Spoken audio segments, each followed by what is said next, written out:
Kosea kabisa kweli, nimekita kambi katika shule ya upili ya wasichana ya Mogotio katika eneo bunge la Mogotio, ikiwa ni mojawapo tu ya maeneo bunge 6 ya kaunti ya Baringo, ambapo shughuli ama maandalizi ya kura hapo kesho yanaendelea. Hadi kufikia sasa saa moja takriban, ama baada ya dakika 6 baada ya saa moja, bado maafisa wa IEBC ambao wanasimamia shughuli ya kupiga kura katika vituo mbalimbali vya kupiga kura bado wamekusanyika hapa angalau kujaribu kuona kwamba wanachukua zile stakabadhi ama vifaa vya kuweza kupigia kura. Mapema kabisa tumeona maafisa wa tume ya IEBC hapa wakiendelea kusambaza vifaa vya kupiga kura kabla ya uchaguzi mdogo wa seneta kesho. Tangu asubuhi tumeona maafisa hao wakiwa wamekusanyika hapa wakipokea karatasi na vifaa vya KIMS na mahitaji mengine kabla ya kuvisafirisha katika vituo vya kupiga kura. Lakini hadi sasa tunapozungumza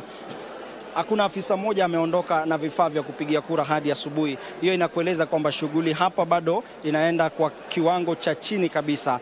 Licha ya kwamba mapema kabisa afisa wa uchaguzi alifanya mkutano wa mwisho na wafanyakazi wote wa vituo vya kupigia kura, akiweza kuwaeleza taratibu na matarajio ili kuhakikisha kwamba zoezi linafanyika kwa ufanisi na kwa heshima na wakati sahihi katika vituo vya kupigia kura hapa Mogotio. Bado shughuli hiyo inaonekana kujikokota, na kulingana na afisa msimamizi wa IEBC katika kituo hiki ni kwamba shughuli hii huenda ikajikokota hadi hata saa 4 za usiku, kwa sababu bado kuna stakabadhi nyingi ambazo wale maafisa ambao wanaenda kusimamia vituo vya kupigia kura hawajapokea.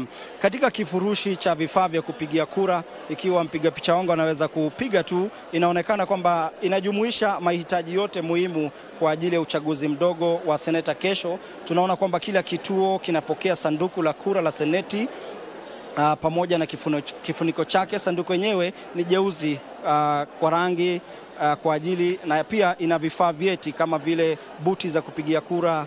Kuna seti kamili za fomu za kisheria, ikiwemo zile fomu 32, 33 na 41 ambazo ni muhimu sana kurekodi taarifa za wapiga kura. Vifaa pia hivyo vinajumuisha kalamu za wino ambazo hazitafutika. Alafu pia kuna vifaa kama vile taa za gesi, kuna mirija ya gesi kwa ajili ya mwangaza, hasa katika maeneo ya vituo vya mbali ambako umeme unaweza kuwa na hitilafu. Labda tu kwa minajili ya watazamaji ni kwamba Mogotio ni mojawapo ya eneo bunge lenye idadi chini sana ya wapiga kura, ambayo ilisajiliwa ikiwa na chini ya watu 1039. Lakini licha ya kaunti ama licha eneo bunge hili kuwa na idadi ndogo ya wapiga kura, bado ina uwezo mkubwa sana ya kubaini mbivu na mbichi kwamba ni nani atakuwa seneta wa kaunti ya Baringo. Labda tu pia kueleza kwamba kaunti ya Baringo ina jumla ya wapiga kura 1281 na 53 waliosajiliwa kutoka maeneo bunge 6, moja ikiwa Eldama Ravine, kuna Baringo Kaskazini, kuna Baringo ya Kati, kuna Baringo Kusini, kuna Tiati na Mogotio, huku Eldama Ravine bila shaka ikiwa na idadi kubwa ya wapiga kura. Kwa haraka tu kidogo ni kueleze wale ambao wanawania kiti cha useneta ni wasita.